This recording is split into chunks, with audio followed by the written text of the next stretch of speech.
ડાંગના સાપુતારામાં વરસાદ વચ્ચે જોખમી નૌકા વિહાર। સર્પગંગા તળાવમાં ગાઢ ધુમ્મસ છતાં બોટિંગ યથાવત છે। બોટિંગ સંચાલકો દ્વારા જિલ્લા તંત્રના જાહેરનામાની અવગણના કરવામાં આવી। પ્રવાસીઓની સુરક્ષા સામે ગંભીર સવાલો ઊભા થઈ રહ્યા છે।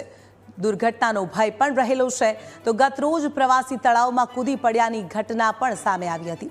આ ઘટના બાદ પણ સ્થિતિમાં કોઈ જ ફેરફાર થયો નથી। ઓછી વિઝિબિલિટીમાં જીવના જોખમે પ્રવાસીઓની જોખમી મસ્તી સામે આવી રહી છે।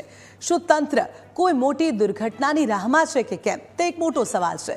સુરક્ષામાં બેદરકારી વચ્ચે તંત્રની કાર્યવાહી પર સવાલો ઊભા થઈ રહ્યા છે। અને આ જ મામલે આપણી સાથે સંવાદદાતા હર્ષ ફોન લાઈનથી જોડાઈ ગયા છે। હર્ષ, સાપુતારામાં ઓછી વિઝિબિલિટી છે તેમ છતાં જે બોટિંગ છે તે યથાવત છે। આ જોખમી નૌકા વિહાર સામે આવ્યું છે, શું વધુ અપડેટ?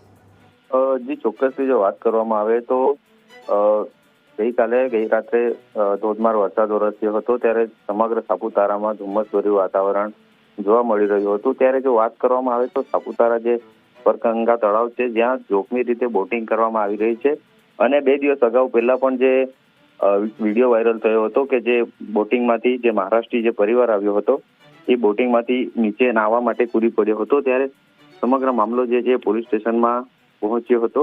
ત્યારે ગઈકાલની જો વાત કરવામાં આવે તો ગઈકાલે પણ પ્રવાસીઓમાં જોખમી રીતે સ્ટન્ટ કરતા હોય એવું લાગી રહ્યું છે। ત્યારે સમગ્ર મામલે જે કોઈ કાર્યવાહી હજુ સુધી કરવામાં આવી નથી અને જો કોઈ આવી દુર્ઘટનાની કોઈ તંત્ર રાહ જોઈ રહ્યું હોય એવું લાગી રહ્યું છે।